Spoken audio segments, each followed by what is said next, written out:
এ পৃথিবীতে একসময় পানি ছাড়া কিছু ছিল না।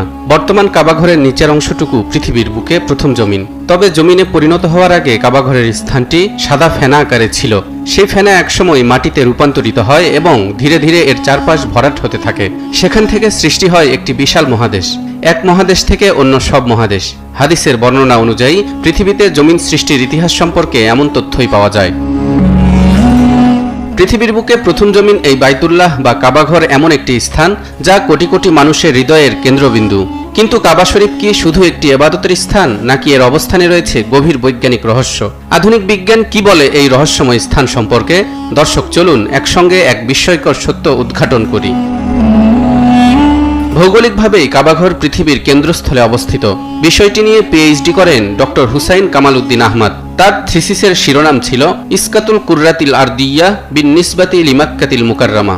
ওই থিসিসে তিনি প্রাচীন ও আধুনিক দলিল দস্তাবেজের আলোকে এ কথা প্রমাণ করেছেন, কাবাই পৃথিবীর মেরুদণ্ড ও পৃথিবীর মধ্যস্থলে অবস্থিত।